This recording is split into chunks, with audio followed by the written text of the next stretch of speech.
Morning, the trouble on Wall Street is causing a lot of problems for a lot of Americans, not necessarily financially, but emotionally. Therapists say they're dealing more and more with patients who are trying to cope with the fallout from Wall Street. People thought they were finally recovering from the financial downturn, and then the markets become very volatile. And of course, one of the things that we always hear about as well these days is the overall financial stress on the family. And joining us now this morning is mental health expert Jada Jackson. Always great to see you. Thanks for coming back. Thanks, Amy. All right, so let's talk first about the overall financial stress, because it's not just the market, it's the job loss. It's the fact that your house is worth half of what you paid for it, and you're stressing about all of these things, and it affects the family. It does. It affects everyone in the family, but what I'm seeing mostly in my office is depression, anxiety, adjustment disorders. People are having a very difficult time transitioning and changing their lifestyle.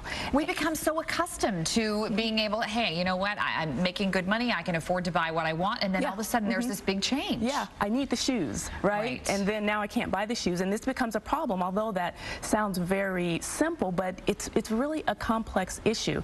And not only are the mothers and the fathers suffering, but the children are suffering as well. And one thing I tell my parents is make sure your children understand, educate them on the transitions, because they may not get it.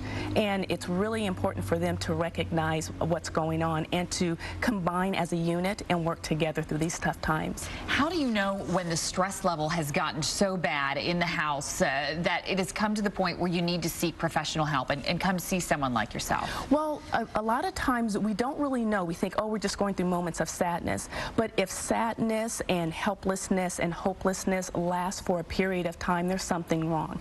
Things that you used to love to do and you really don't like to do it anymore, something's wrong. And oftentimes, parents in particular, drinking, substance abuse, you start to have maladaptive behaviors that are not good for the family in general. So if you see behavior patterns changing, it's a good idea to seek some help. And you talk about the 3 C's as well. What are the 3 C's? Communicate, consolidate, and counseling. I think it's very important. Again, communicating. The family has to communicate and understand what's going on, and that's not always easy in tough times like this. Sitting down around the dinner table at night, right? And just talking to each other. Yeah, and we have to think about it too, Amy. Money represents things for different people. It's different. It's symbolic. Money can mean love, sex, lust, sometimes ego boost. And when we're having struggles with that, we have personal conflict that we're unable to talk about. So communicating can be very difficult. And sometimes you need a mediator to help you with that. So getting counseling, that would be my last C. Get counseling. Get somebody who can help you. All right, and quickly, Wall Street, obviously on a big roller coaster ride. What do you tell your patients who are like, I can't even look at my 401k anymore, it brings me so much stress? Turn the television off. don't look, turn the TV off. Yeah, just pull back from it. Pull back from it and just deal with the things that you can change. That's right, because we can't control it as much as we'd love to. We can't control it. We would like to, but we can't. Always great to talk to you. Jada Jackson, thank you so much for coming in this morning from Total Life Counseling Center.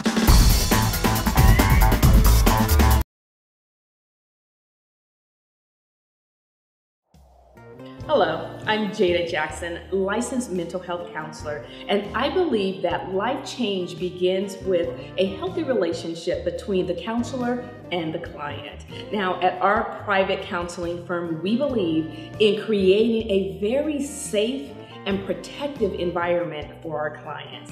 Now, although I'm a licensed mental health counselor dealing with very complicated issues that include anxiety, depression, grief, trauma, and sexual abuse, I'm also a life coach. And that means I deal with very common life transitional issues and career development challenges. Now, counseling is not an admission for weakness or failure. It's a bold statement of power and security and strength. And I want to help you develop a healthy treatment plan and strategy so that you can achieve your ultimate success in life. Remember, your journey for success starts now. Stay tuned for ways that you can contact me today.